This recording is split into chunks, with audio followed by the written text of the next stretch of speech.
Hi, this is János, it's Real World Audio, and we are here with Machiko. She's watching you, looking at you from the screen. Actually, she is like getting ready to go to sleep already. She's in her basket, so that's why I have her on the screen, so you can see her in the light, because here it's already quite dark. Anyway, so today I want to make good on some of my promises. I've been promising to answer questions, and you all must be wondering, János, you promised me to give me a video, and where's the video? So now I'm looking at questions. I received really fantastic ones at Buy Me a Coffee, and I'm answering them. And the first I answer is one of the, or perhaps the oldest one I haven't answered yet, and it is about Voigt pipes, and you will see that these will be mostly about Voigt pipes, and there will be also a question about 300B amplifiers. So I start with the first one, but what I think I will make one video per question, so, and I will upload them one by one, but I'm starting them right now.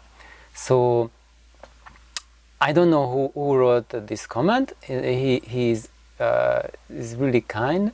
He didn't post a name, and what he did is that he built a pair of Voigt pipes, and he is playing around with mass loading them, which is like how to load them, like playing around with the port opening, the mouth opening, room placement, and what he has found is that what I reported to you guys too, that, and he's finding it as well, that the smallest change made to the system, he has to reposition the speakers. And I have to say that any change you make to your system, even if you don't use Voigt pipes, even if you use like a 6-way system, after any change there has to be a repositioning of your speakers for optimal experience. But for Voigt pipes, I noticed that for them it's much more critical than other speaker types, and that's not because Voigt pipes are worse speakers than other speakers, but because they are far more responsive to any change that you make.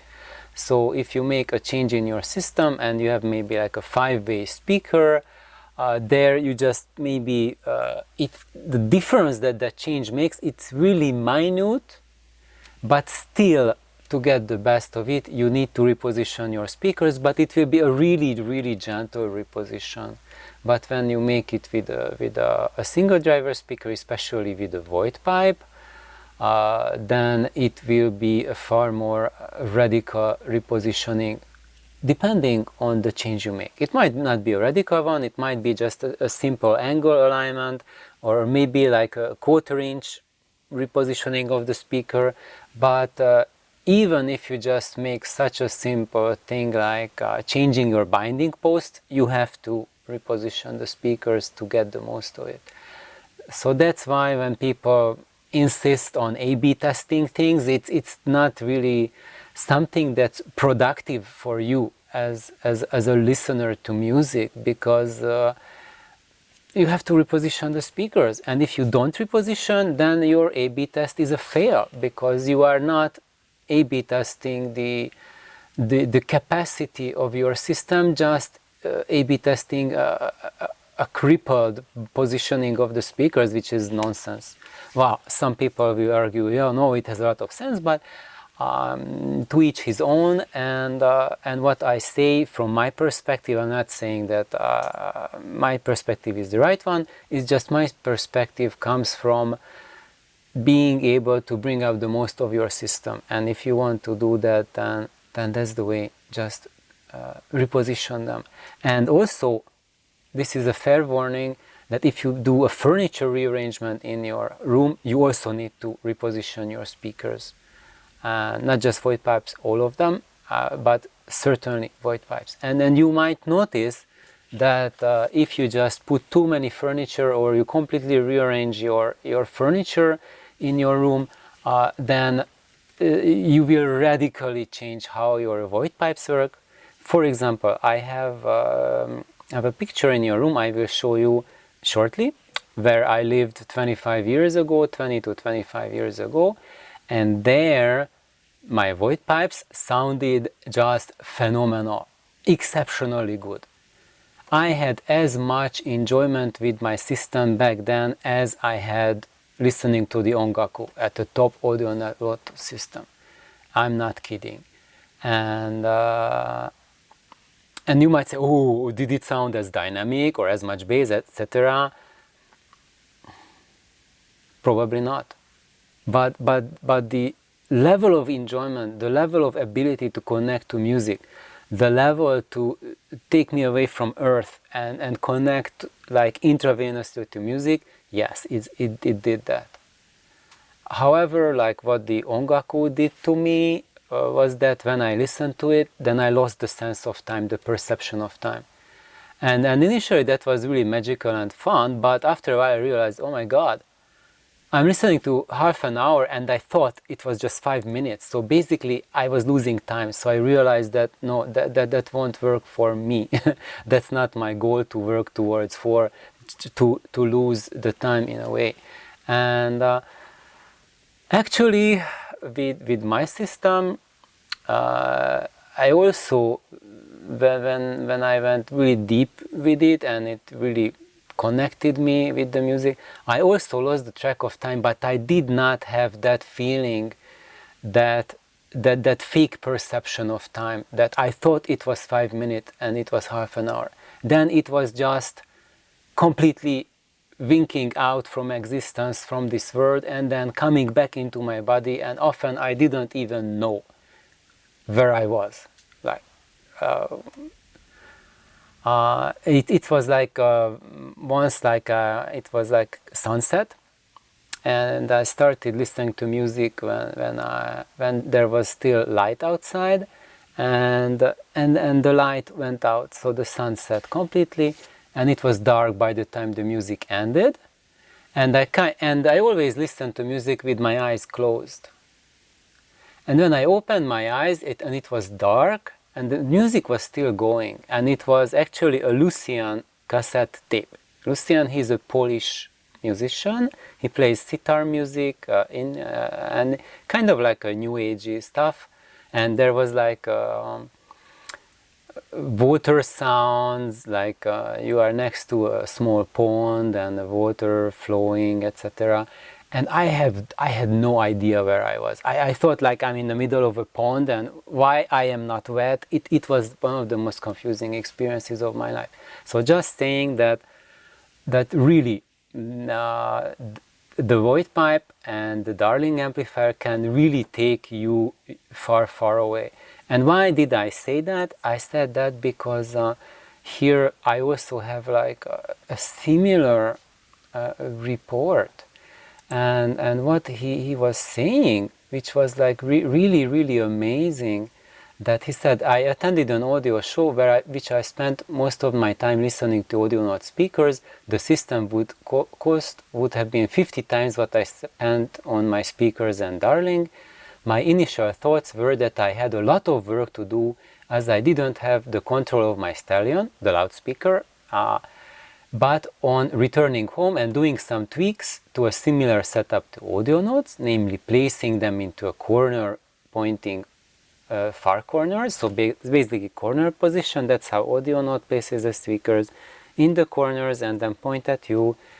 Then I thought that my system could be better than the audio note if I could gain more control. So that's like really complimenting, and from my point I can share with you all that I think he's not saying far-fetched things.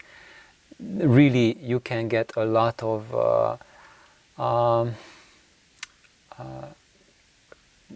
substance out of the Darling amplifier and Voigt pipe combination. And what he was asking, after watching your video, I have reincorporated some cut-off bits of plywood to partially block the opening and control the pressure released, has allowed more control of the bass. I could rebuild with a smaller hole, but not until I finalize my darling. So I completely concur with that. Do not rebuild it yet. I think you don't even have to rebuild it. So what is he talking about? I'm going to show it to you. So this is my Voight pipe, and so this was my room. This was my setup 25 years ago, and there was Mitzi like checking out the through the mouth of the pipe. And as you see in my Voight pipe design, I left the mouth really big. So the surface of this is a tiny bit bigger than the total surface volume of the driver cone itself. And what I noticed, if you partially block this hole, then you can load the room better if the room requires that. And I say that certain rooms, especially what I noticed when you go for bigger rooms, then this is the optimal size. But when you go for smaller rooms, then you drastically need to make it smaller. And to make it smaller is like put that piece of wood on the bottom. So do not make the top side lower, just bring the upper lip higher. So this part, that will help to pressurize it more and to be able to load the room more. And I say like don't rebuild the speakers, just put in there a lip and just try out different sizes of the lips, and the one that has the best loading characteristic, just make that permanent. Just glue that in or put screws inside and screw that in. Also, one more thing, I don't know about your situation, how your floor is, because for me the biggest change for bass control was by using, I don't know, can you see that little X marker that I'm showing? I hope it's showing up in the recording. I can see on the smaller screen. Hopefully it shows up on the YouTube video. So I had this platform there.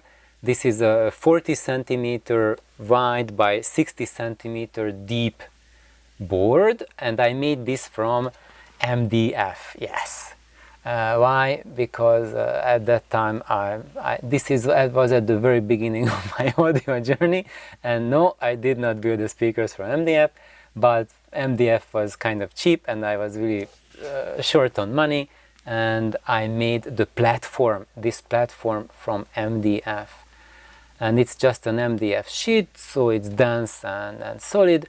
Now I would make this from plywood, like a 1-inch thick plywood platform, and the edges are just rounded down. Actually these are just mostly cut, like 45-degree cut with a little rounding at the edges. And what I did is I just put screws on it. So one screw at each corner, and then with a screwdriver I can level the pipes and just level it perfectly. And adding that platform, if you have a floor carpet, I have carpet floor here, and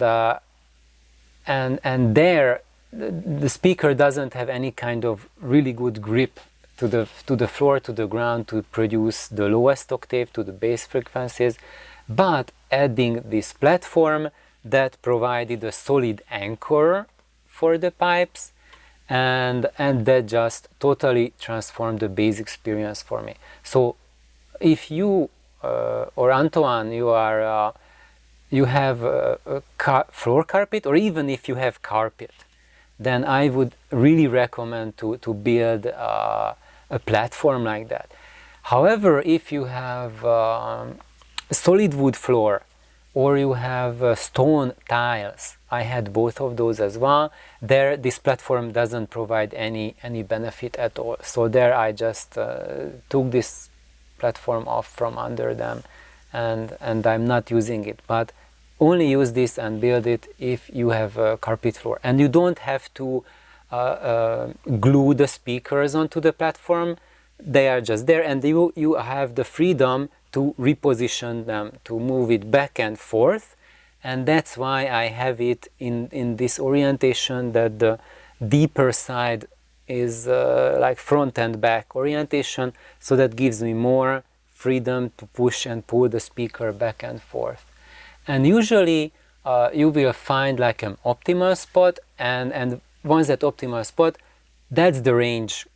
And I never use the full range to reposition the speakers whenever I did changes. That's enough. So you don't really need to drastically reposition them.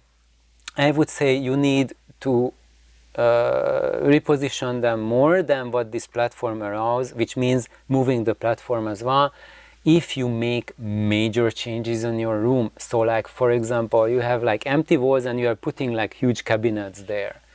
I'm going to show you one of that example. So here we go, another angle from another time point. So now you see the system changed a little bit. So that preamp that you saw here, this right there, that is now here on the table.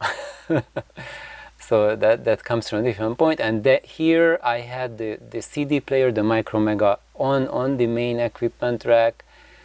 And now like the walls behind it were free, so there was nothing behind it. And then I rearranged it, so we got these cabinets, these entertainment centers.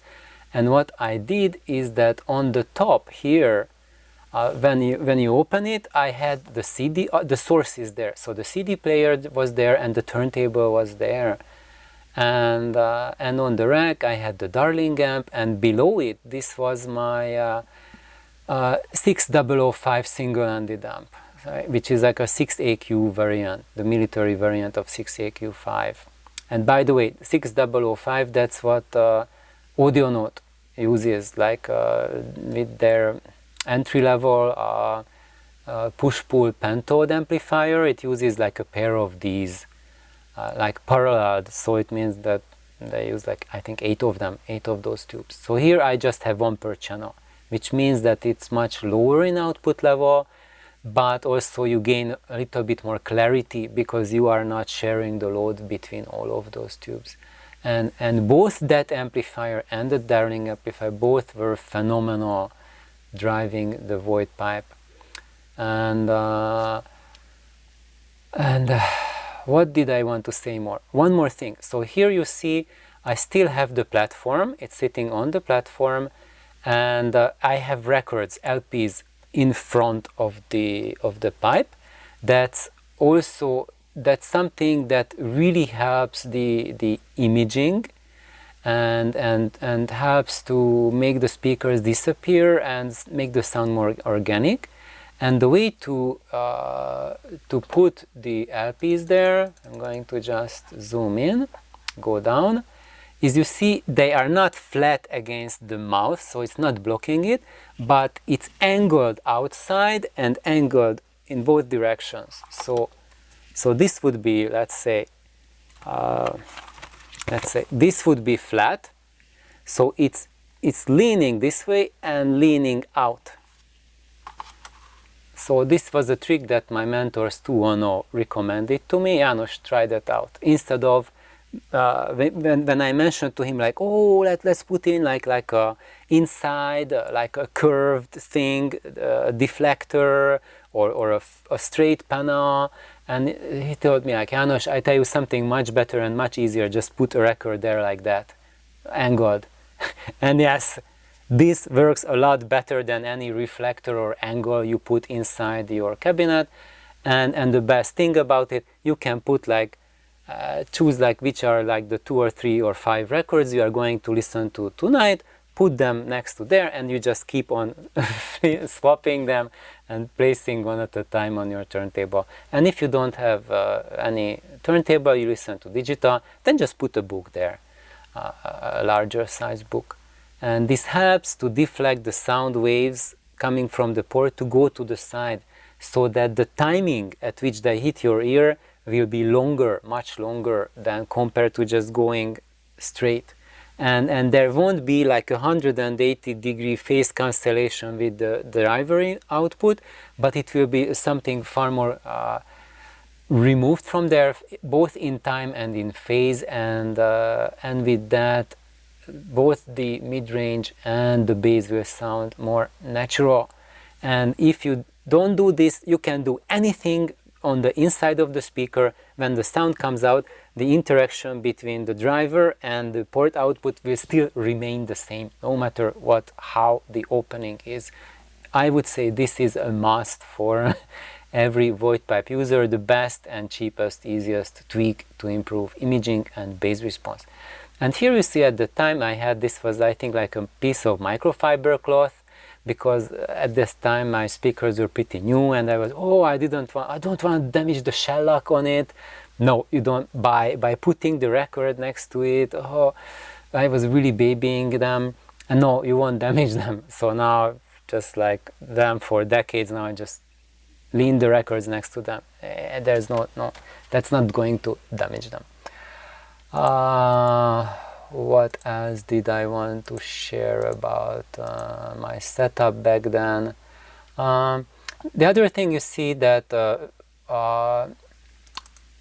another route, if you want to go for the pure darling or bass control, improving it, is might be like to double up the output tubes. So what I did, this was my darling amp back then, I still have it, that I used parallel tubes. So it's like instead of 0.75 watt per channel, it's 1.5 watt per channel.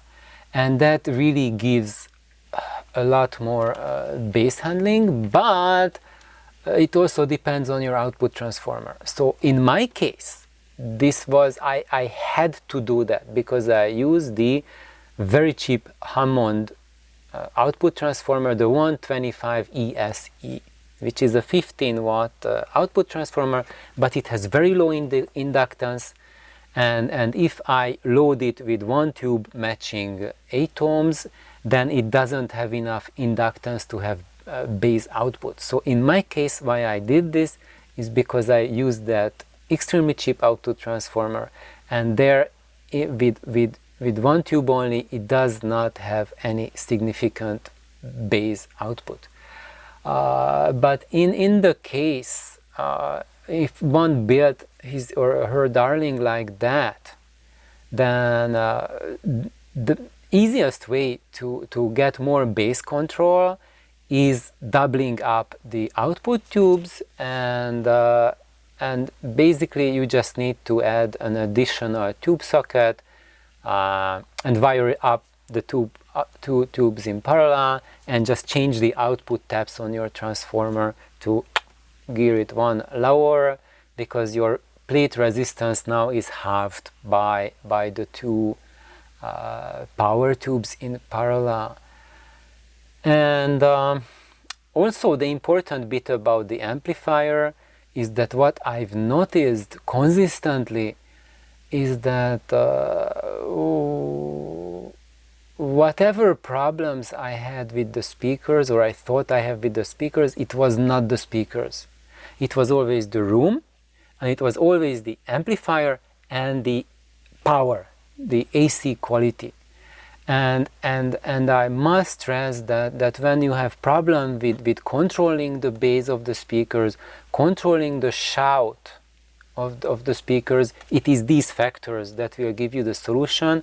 And trying to treat the speakers is not good. So it's not taking the problem, it's like taking the painkiller to mask the problem.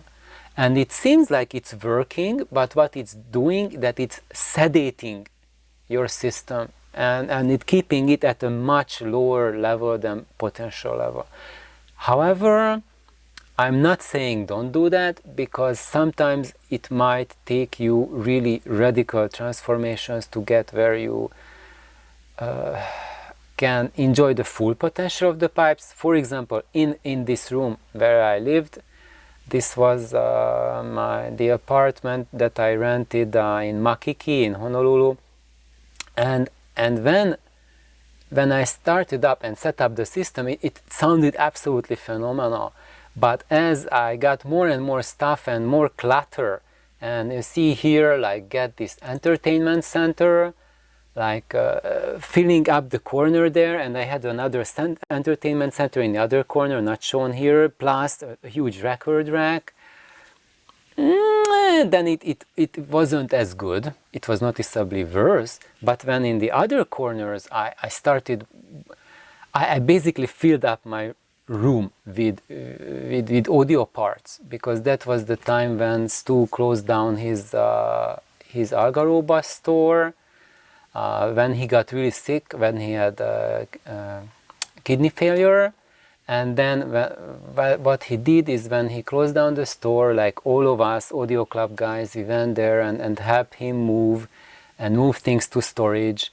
And he also, what he did, that he also gave us tons of things, like like he said, like, János, I know you like weird tubes. Do you want some weird, unusual tubes? I said, oh, Stu, yes. And then he said, here you go. And he gave me like about 5,000 vacuum tubes. So I was just shutting boxes back and forth, and my house looked like something exploded there, and it was like an audio storage facility. And not just that, but transformers, like really weird transformers. I got some really astonishing stuff from Stu at that time. It's which was really awesome, because I can play around with a lot of stuff, but because I lived in a tiny apartment, it just got overcrowded, and that 100% totally killed the sound. It became unenjoyable. And that's when I started experimenting with mono sound, because stereo didn't work. So for the Voight pipes, the worst enemy of Voight pipes, if you have stuff, big bulky objects in your room unbalancing the sound. So if you don't have proper control over the bass or over the space, or if you have like imbalance between bass and mid-range, you have shoutiness, part of the problem can be imbalances in your room. So that's what I would suggest, to also have a look at it. Like here you see that big table on the left hand corner. That was my workstation. I got a big table, and I just kept it indoors. That just brought the sound down. However, the good news, when I listened to the system as a dual mono setup, so basically one channel driving those two speakers, same coming, it sounded fantastic. So when in dual mono mode, even if you have clutter in your room, it doesn't affect it. So maybe that can be one test for you, that just hook up both speakers to one channel and then hook up a load to the other channel, and play some music, and see how different the tonal balance is, how different the imaging is, and if you notice that it's a lot more balanced than in normal listening mode, then your room has a lot of issues. But you also have to be aware that if you put like double the load on a single tap, now you are halving the output resistance, so put it on a different output tap. So instead of the 8 ohm tap, put it on the 4 ohm tap to have like the same load to the amplifier. If not, then be aware that you are changing the load, which can be another experiment. That putting two channels to a single tap, keeping it at the same loading, if you don't have the choice to have multiple output taps on your transformer, like for audio note amps, you just have a single tap, then that's one way to see that if you have a problem with the amplifier speaker matching, just put two speakers onto the same channel. So one-to-one, that's what I recommend to you, just to like on one, for your audio note Cobra amp, on one channel put your audio note E speaker, and for the other channel put both of your Voight pipes in parallel, and see how does that change the tonality of the pipes. And then now if you see that they sound a lot more balanced, then the issue is not the speakers, but there's a mismatch between the amplifier and the speaker. And I suspect that there is some mismatch there, because audio note speakers are 6 ohm speakers, and in your case you have the Cube Audio FC8. Now for the Cube Audio FC8, it depends which version. If you have version 1, that's 8 ohms, and if you have version 2, that's 16 ohms. So I have the version 2 and it's a 16 ohm driver, and if you have that and use that with the Audionaut Cobra, which has the 6 ohm output tap, then yes, that would mean a severe inability to control the bass. So in that case, the problem is a significant mismatch between amp and speaker. But if you have the 8 ohm version, the version 1 of the FC8, then the mismatch is a lot smaller. But I still recommend to try putting the 2 speakers onto one tap, so to see that how, because in that case you will have like 4 ohm instead of 6, now you have 8 ohm instead of 6. But if there's a radical difference between the two, then that would indicate that there is some impedance mismatch going on. In case the 4 ohm, with the 4 ohm loading, you have a much better bass response, bass control, then it means that then it's not optimally loading. And then what you can do for that, one thing, so if you want to have like get the impedance to a lower tap, but your amp doesn't have another output tap, what you can do is what I did here. I'm going to zoom in and I'm going to show you in front of my Darling amp. You see that I have these two, these were Altec impedance matching autoformers. And then you can get like a Macintosh autoformers, like get it from Macintosh solid state amplifiers, which have these autoformers as output autoformers, and then you can step it down from like 6 ohms, match it down to 3 ohms, and yes, you will have a little bit of decrease from the frequency extremes, but it will add a really nice, incredibly nice mid-range tonality. So it just think about that. That if you think about mid-range, and that's a priority for you, then I would recommend to seek out like an Altec output autoformer or a Macintosh autoformer to insert between the amp and the speaker to get the ratio down. And what I did here, why did I put it here between the Darling amp and the speakers, is that I was experimenting how it would work with my system. But in the case of my system, because I had already really low output power, if I gear it down, then I will have negligible output power. So basically what I did here is that I did like impedance matching, so that basically I think I forget what was the winding ratio and which taps I used, but the amp kind of saw these as a 70 ohm speakers, 70 ohm drivers, and it had like 0.2 watt per channel, so it became a 0.2 watt per channel system.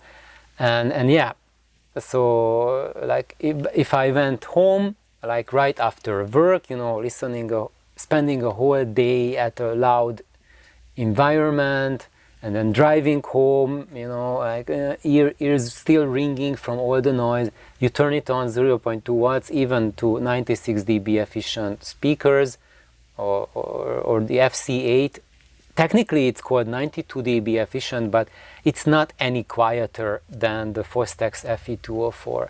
So sometimes the efficiency ratings do not translate as well.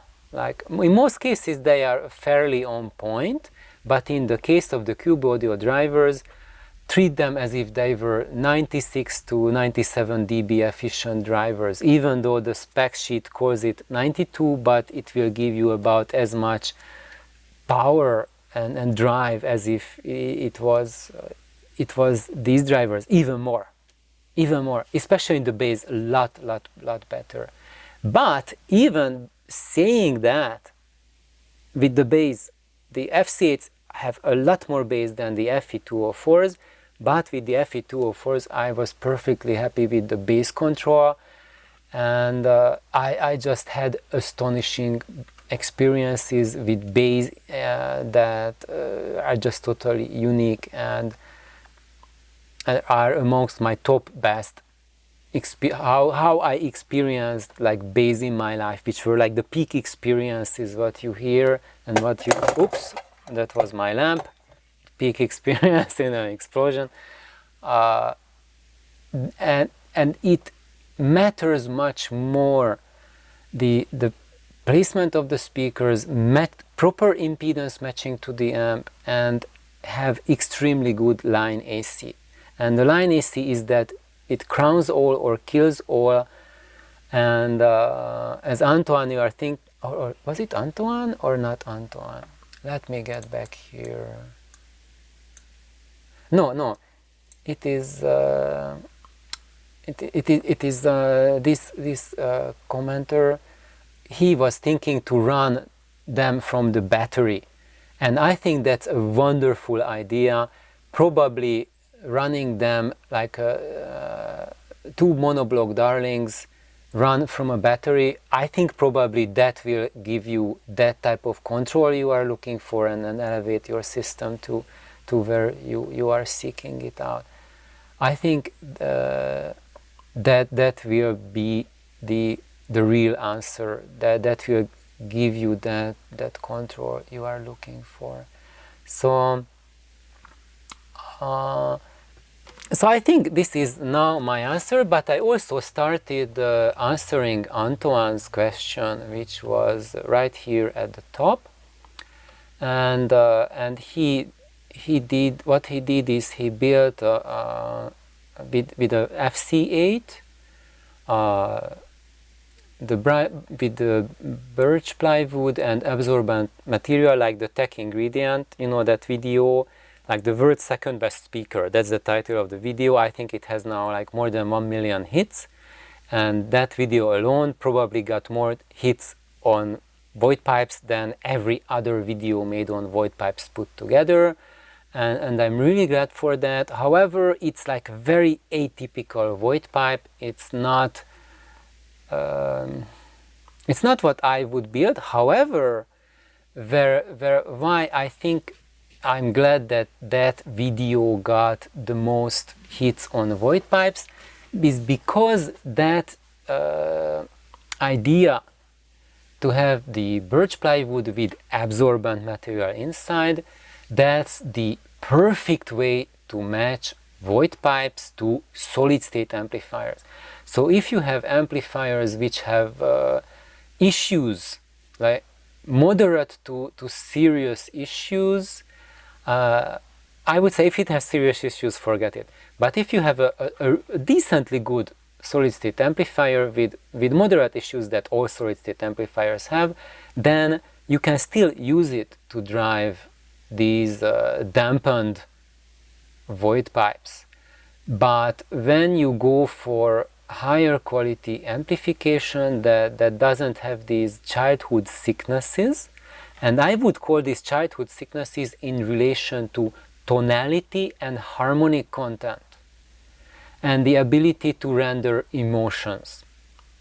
Because these solid state amps that I call as challenged and handicapped, they can have a tremendous bass. They can blow up your house. They can have incredible frequency extension. And there's tons of people who are happy with it. And it's fine, it's great if you are happy with it. Amazing. I don't have any problem with it. It's perfect. And I'm really glad that that kind of thing works with the vast majority of audiophiles, because it's affordable, it's accessible, and they work with the majority of commercial speakers, the vast majority of them.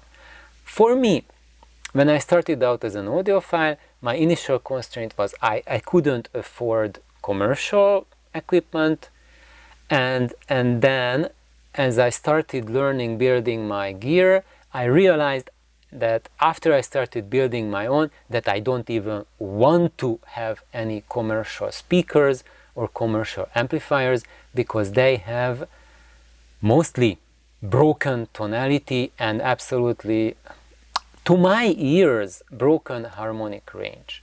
And it's up to you to recognize this. I did not know this in the beginning. This was part of my journey, part of growing up as a music lover, to recognize more aspects of the sound. And now I'm giving a shout out to Romy the Cat's audio, to his channel, is that he gave me a reality check and a reminder that I'm not giving you a good reality check, because I'm always talking about these characters, but what I feel inside, what is the most important, which sometimes I say in videos, but sometimes I don't. But I think it is the most crucial part, that it's not like the individual aspects about the bass or shoutiness or lack of shout or etc., or dynamic range, or the listening volume level, whatnot, but how you can tune into the music, and if you listen to classical music, the interpretation. So if you can follow the interpretation of a symphonic event, maybe it's a small one, maybe it's a quartet, then that system is the one that lets you grow as a human being. So that will enable you to be a better, I would say, I don't want to say better judge of audio equipment, because we don't need to judge them. And I think it's stupid. That's a really outdated and archaic way of looking at anything, like judging it. Like, who judges? Why? Who? You are God to judge, or what? Doesn't make any sense. You want to write, clay tablets with your judgment, and you pronounce something, and because someone judged something, now it's broken, or what? It's totally meaningless, senseless when we are talking about audio to think about judgment. The only way that I propose to think about it is to build a knowledge base in you, to the ability to see the interpretation. And I'm now specifically talking about classical music and chamber music, or full orchestra, or just choir, etc., because that's where you can most easily tune into the interpretation. But and that's what helps you learn. That's kind of like going to school, and then you can learn the things. And once you learned it, you can see it elsewhere. Then the second easiest to learn is jazz, because jazz musicians also interpret. They go also really heavily into interpretation.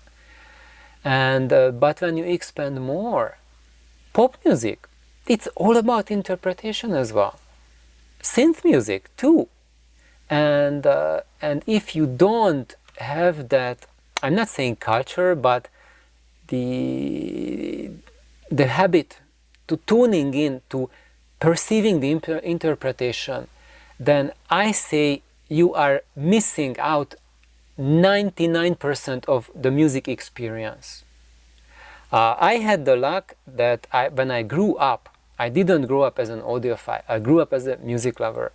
I had excellent musicians in my family, and I got my attitude, like how to listen to music, and the guidance for that from my grandfather, who was the best musical talent I met in this lifetime. And what he shared with me is that it's the interpretation. You tune into it. And step number one, close your eyes and you just become one with the music. Focus on the music. How do they play? What the conductor does? So all of these things, just look at that. And for you, when you are beginning to get into it, just get like the same work.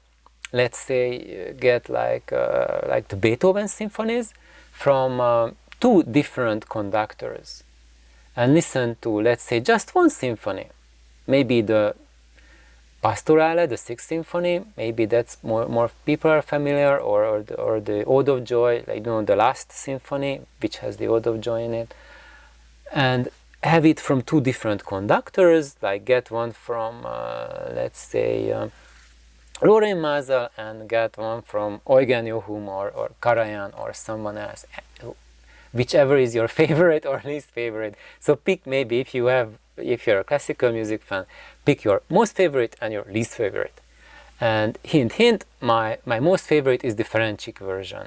Ferencsik János, he's a Hungarian conductor. And by the way, for me, my favorite Beethoven symphony interpretations come from the Hungarian school of conductors. And number one, Ferencsik, but his records is the hardest to get. And then there is a Sale with the Cleveland Orchestra, and his recordings are the best quality, like at best in an audiophile sense.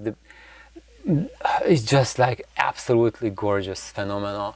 One day, what I'm going to do is I have here my Beethoven's or the symphony. I have like, I think maybe like 7 or 8 different versions of Beethoven's symphonies. 1, 2, 3, 4, 5. Oh, I think I called it down to 5. I just now counted 5. But I used to have, I think, like 9 or 10 or more. And then I had these Beethoven Jamboree sessions, and I listened to them all. And I said, okay, which is that I don't like the interpretation, which is that like sounds like really, really bad, and I got rid of the lower sound quality versions and I kept the better ones. But this was a little segue that it is very important this way, like listening to two very different conductors. Even you can just tune into Spotify or your favorite streaming service, even YouTube, and just listen to two different conductors, maybe just a 5-minute piece of each. And I know it's short, it's a bad experience, but if you listen to 5 minutes of each from two different conductors, you will get like a superficial A/B test experience, but that doesn't tell you anything. That tells you some rough estimates about the differences between the two. But when you can gauge the interpretation and what it does to you, to your psyche, to your heart, to your soul, is listen to the whole Beethoven symphony or whatever musical piece you are thinking about. Listen to the whole thing and let it sink into you. And next night, repeat the same ceremony. You switch off the lights. You pour a cup of tea or coffee or Jameson or whatever you want, you use to put yourself in the mood, or light your pipe or don't light the pipe, and just sit down, relax, and then start playing it, and then listen to it. And next night do the same thing and listen the other conductor. And then after that, think about that. What is it that you experienced? How did it affect you? Then the following night, listen to the first interpretation again. And a night after, listen to the second again. So like keep on repeating them, following one by the other. And now if you don't like the music, then don't make this a cringe-worthy experience to keep listening to something that you hate from your guts. Then put on something that, some music that you like and that you have affinity to. Or maybe if you never heard Beethoven symphonies, you put on, you love them, you like them, then yes, hold on to it. But if you listen to them, this is terrible, I can't listen to it one more time, then don't. Then look for something else. Maybe if you didn't like Beethoven, maybe you will love Tchaikovsky or I don't know, something else. Look for what you want. Each one a different one. I cannot give recommendation to every single viewer because we have like a million different tastes. However, this way, I recommend to listen to your stereo this way, that especially if you have like CDs or LPs, then make it so that instead of like this short 1 minute man feel that you rush home from work, you know, you just gobble up some lunch and in the meanwhile turn on the system and okay, I wait 2 minutes for it to warm up, whatnot, and then 5-minute A/B testing, and then you just I need more, and then switch between things, and then you just burn yourself out, or the dopamine system and everything, the adrenaline, whatnot, everything in your brain, you go cuckoo, and that road will lead to audiophile burnout. What I recommend is that when you got home from work, if you have family, first take care of your family, and then just wind down, relax, and then put on some music, have it play quietly so the system warms up, and after it's been playing for 2, 3, 4 hours, warming up, that's the time for you to shut down the lights, sit down, relax with a cup of tea, coffee, or whatnot, and then just be absorbed in the music. And then, if you just change to that experience, it will be vastly better than any upgrade you make to your system. That in itself will change the perception in you, and that's the most important part of your audio journey that you can take.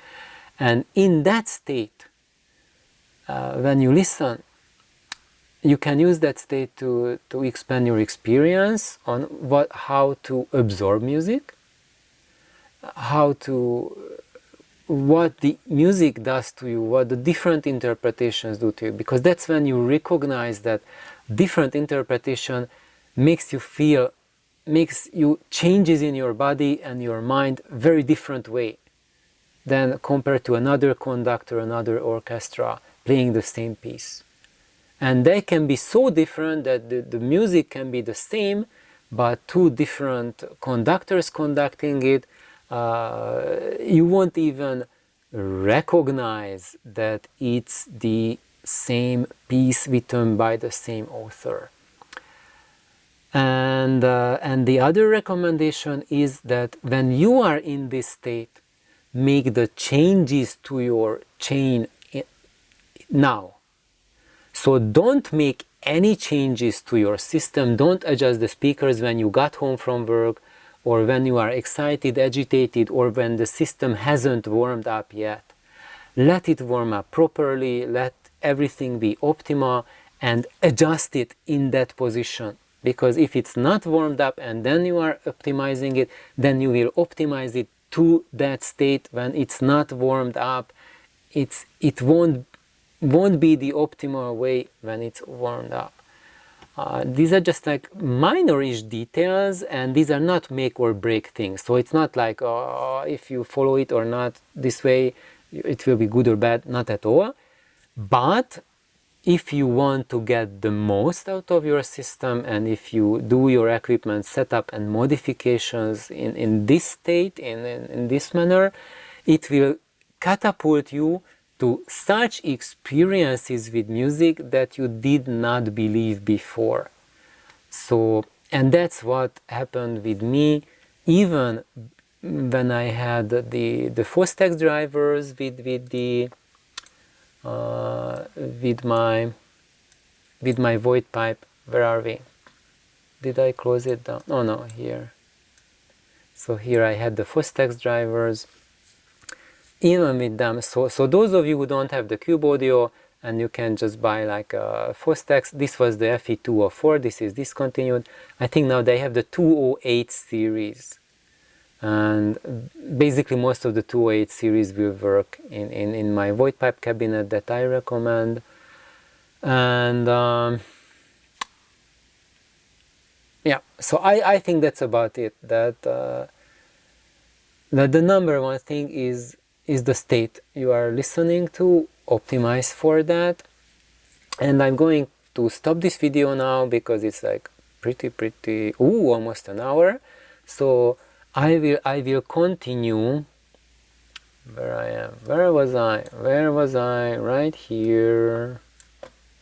So I'm going to continue Antoine's response because he had a lot more details, and he also shared with me a picture about a proposed cabinet build and if it's a good idea or not. So there will be a lot more intricacies coming up about how to build your Voigt pipe, and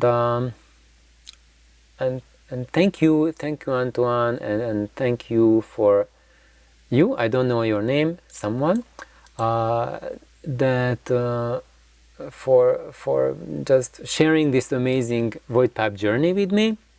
I think this is really fantastic, and I'm really glad that you are experimenting with it. And yes, always like system matching and synergy and matching it to your room takes time and often a lot of luck as well, because I had the experience to have my speakers, these Voigt pipes, without touching anything on the inside or outside with the Fostex drivers. I had them in I think about 12 different rooms, set up in 12 different rooms, and I heard them without touching anything on the inside. They range from absolute divinity, like literally the best speakers I heard in my life, to the worst speakers I heard in my life. And it was the exact same speaker. and in most cases, and in a lot of cases, driven by my Darling amplifier. So the Darling amplifier Voigt pipe combo without touching anything. It can be either the best system I heard in my life and the worst system, and anything in between, depending on what your room is capable to bring out. And of course, how much you can bring out depends on your room, and it's really for everyone to find out how far the room can take you, how from the electricity can take you, and I really hope that it can take you far enough. And if it can take you all the way, then this is the last speaker you'll ever need. And if it doesn't, only then I would recommend to play around and changing the cabinet or changing the speaker altogether, going like two-way or three-way or something else, or going from higher power speaker. But what I can share is that in those places where the Darling and Voigt pipe didn't give me optimal results, I tried out different speakers, different amplifiers, different things. I was happy with them, but by far, they were under the experience that I had with the Darling and the Voigt pipe here in this house, in this room. That just surpassed anything else that I had. Like this will sound like saying too much, but like a million times. That's how I felt. And oh, what's going on? So maybe I will share more about that, because it's not so simple. But if I just think about the emotional content and my experiences of music that I had, it was just fantastic.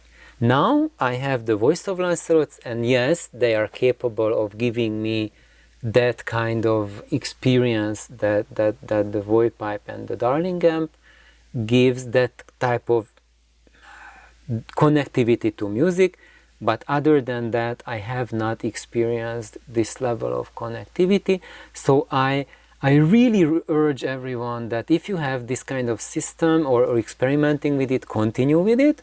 And if you are not happy with it, then what I would say, like, start building a second system with different parts, different amp, maybe keep the same amp but different speakers, but don't get rid of your Darling amp and your Voigt pipe, because like my for 20 years of my audio journey was me crying about I lost my original darling configuration and original system, how I put this system together. Because since then I modified my darling amp so it became like different power tube, lots of different things. I changed like preamplification, everything changed, and I never. It took me until I built the Voice of Lancelot that I got back that level of experience that I had 20 years ago with this system. And with this system, the only thing I missed and why I went into modifications is then because it sounded like divinity when the AC, the line AC quality was good, but that was like 5% of the time. Most of the time it sounded like a good stereo, like okay, not particularly powerful, not particularly strong bass, not particularly dynamic. It's the stereotypical 1 watt amplifier sound, single driver, no it can do bass, though, that kind of sound. No, it couldn't do like serious bass, it could do something, but nothing serious.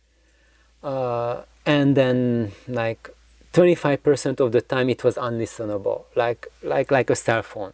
It sounded as castrated like a cell phone sounding, and when I turned on like that, okay, now it's worthless. The line is so bad. I just shut down the system like after 5 minutes when it was that bad, because I know that if it happens like that, the whole night it's ruined. That's it. And because of that, I wanted to have that peak experience all the time. That's when I tried modifying it and getting like higher power amplification, etc., etc., etc. And what was the result of that is that 50% of the time, the meat of the time became a lot better.